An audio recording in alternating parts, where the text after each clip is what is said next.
नमस्कार साथियों, स्वागत है आपका एक बार फिर हमारे नए वीडियो में।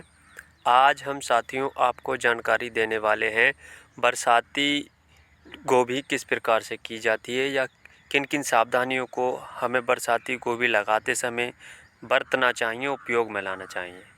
किसान साथियों, जो साथी हमारे चैनल पर नए हैं या नई अपडेट लेना चाहते हैं कृषि से संबंधित, कानून से संबंधित व सफलता से संबंधित, तो हमारे चैनल को सब्सक्राइब, लाइक और शेयर करना बिल्कुल ना भूलें।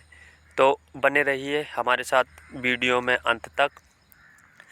अगर साथियों मैं बरसाती गोभी की बात करूं तो सबसे पहले हमें इस प्रकार की भूमि का चुनाव करना चाहिए जहां पे बरसात के सीज़न में पानी की जो निकासी की व्यवस्था अच्छी होनी चाहिए। पौध तैयार करते समय विशेष रूप से ध्यान रखें बीज को अच्छी गुणवत्ता की नर्सरी सादा ज़मीन पे भी बो सकते हैं आप और ट्रे में भी बो सकते हैं। सादा ज़मीन पे बोने से ये होता है कि अगर आपको अच्छा अनुभव है तो आप सादा ज़मीन पे बोएं, और आपको अनुभव अगर कम है कृषि से संबंधित तो आप ट्रे में भी बो सकते हैं। नर्सरी में पानी जमा ना होने दें। लगभग 25 से 35 दिन की स्वस्थ पौध रोपाई के लिए तैयार हो जाती है और आप इसको खेत में अच्छे से लगा सकते हैं। साथियों, बरसात की जो गोभी होती है उसमें मेहनत की बहुत ज़्यादा आवश्यकता होती है, क्योंकि दूसरे या तीसरे दिन बरसात होती है तो इसमें निराई गुड़ाई की आवश्यकता ज़्यादा रहती है। ठीक। और खाद की अगर मैं बात करूं तो इसमें देसी खाद सबसे बेस्ट खाद है। कंपोस्ट खाद भी आप अपनी आवश्यकता अनुसार डाल सकते हैं, जैसी आपके क्षेत्र में उपलब्धता हो खाद की। और निराई गुड़ाई की मैं बात करूं तो साथियों इसमें निराई गुड़ाई का विशेष महत्व है, क्योंकि जब बरसात पड़ती है तो इसके जो तने की मिट्टी होती है वो सफ़ा हो जाती है और हर नराई पे इसको मिट्टी लगाने की आवश्यकता रहती है।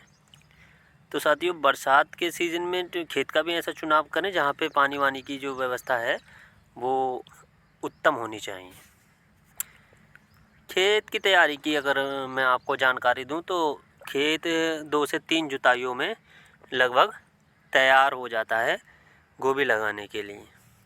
ये आप देख रहे होंगे, ये हर बरसात में क्या होता है, बारा दिखा जाती है, जड़ दिखा जाती है, तो इसमें यूं ही ज़्यादा नराई की आवश्यकता रहती है। अब ये जो मिट्टी साइड वाली है, ये जब पानी सूखेगा तब जो इसकी जड़ पर लग जाएगी और तब ये पौधा सीधा होकर चलने लगेगा धीरे धीरे।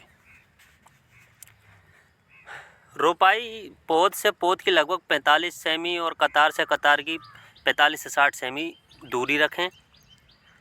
और अगर लगाने की मैं आपको बात करूं तो साथियों जब पौध हमारी तैयार हो जाए तो इन दिनों देखो दोपहर के समय में धूप होती है बहुत ज़्यादा तेज़, तो दोपहर के समय में रोपाई ना करें, शाम के समय में रोपाई करें, जिससे कि पौधा धूप को कम माने और स्वस्थ ऐसे ही चलता रहे, अपना गावा दे जाए, जो जड़ है वो ज़मीन में डाल दे साथियों। तो इस चीज़ का विशेष ध्यान रखें।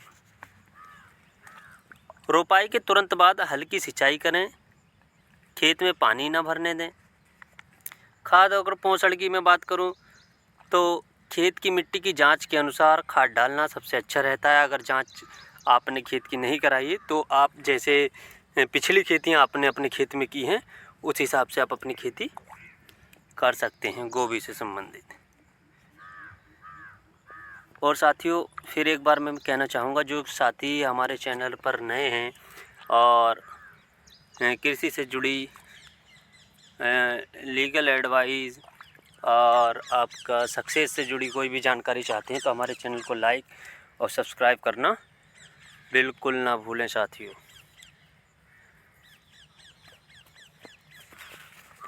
धन्यवाद।